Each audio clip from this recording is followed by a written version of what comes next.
bodybuilding, you know, was my first love in terms of training. Yeah. And kind of always will be. What is it? What would you say it is?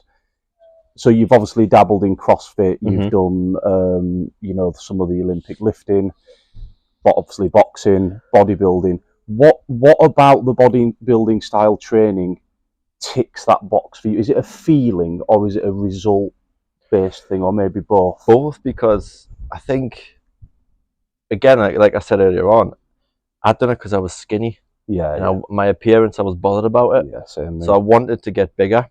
And because my dad and my dad was at his peak about 17 stone. Wow. Probably, you know, I mean, what you in now? You're what, 17, 18 stone? Yeah. No, mate, I'm well light at the moment. Are you lighter now? Lost loads of weight. Just because I'm doing probably your heaviest. What were you at? 16 and a half. Yeah, my dad was my heaviest. My dad was at 17. Yeah. Muscle, pretty much predominantly. He had a little bit of a gut, but probably muscle. I just remember his arms and his shoulders, and I was like, oh, I want that. Yeah.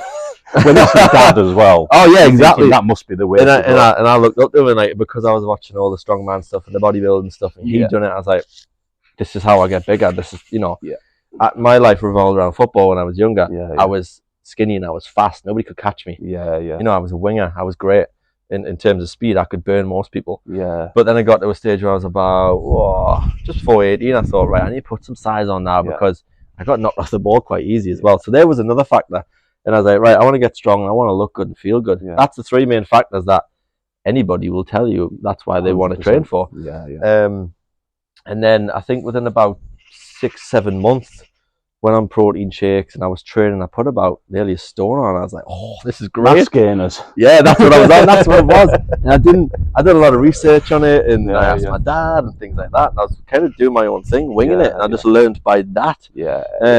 And then I don't know if you remember that bodybuilding book that you got that I recommended. Yeah, I got it. I got that. Brilliant book. And I looked through it, and obviously you know how much detail it has in it. A lot of detail. I learned so much from that in terms of exercises and types, you know, different exercises for certain body parts and variation for each body part as well.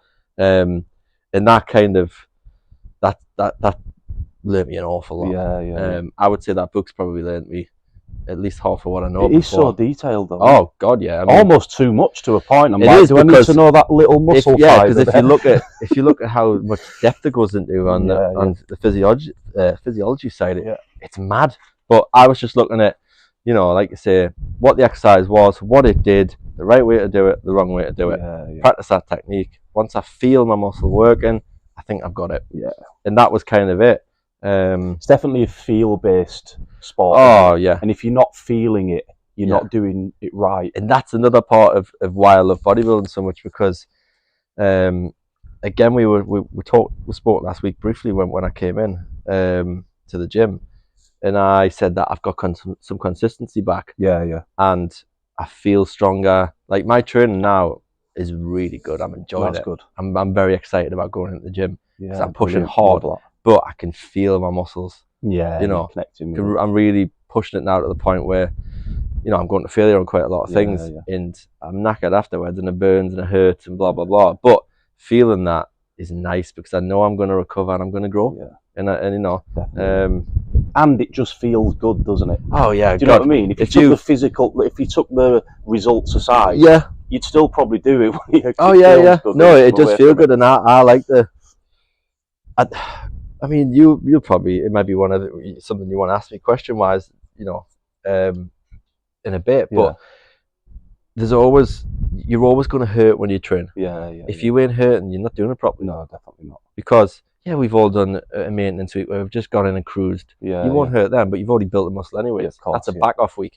But what I mean is when we've got clients and we've got them for the first 6 weeks, I always say to them, it's a hill climb for 6 weeks. You're gonna hurt. You're going to be tired. You're going to think, oh God, I can't be able to do this. The DOMs are creeping in, everything like that. And you either get the mentality in there and then, or you don't. We've spoke about this maybe a few months ago, I think. Like, it's that crossroads, isn't it? And I'm trying to explain that this will get better, but you've got to keep almost pursuing that pain, and trust that you'll get through it. But if you can't see far enough ahead, you're in trouble, I think. And that's why we're valuable in terms of PTs, because I think your difference between a PT and an online coach. Your online coach is someone who works with people who kind of already know what they're doing, but they just need more direction.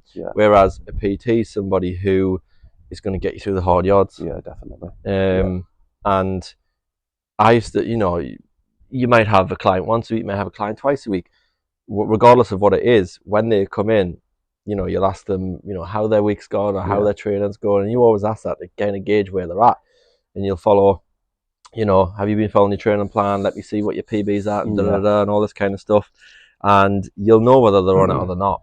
And I've had to not tell people off. No, but you know, difficult give them conversations. Yeah, give them a little bit of a kick up the backside and say, you're paying me for this. I'm giving you everything you need. You need to meet me halfway. But you need to do for you more than anybody else. If you want to do it, you'll do it. I can give you everything you need, but I need that drive from you. I'm trying to install my kind of motivation, determination, consistency into you. You've got to just take it in and go with it.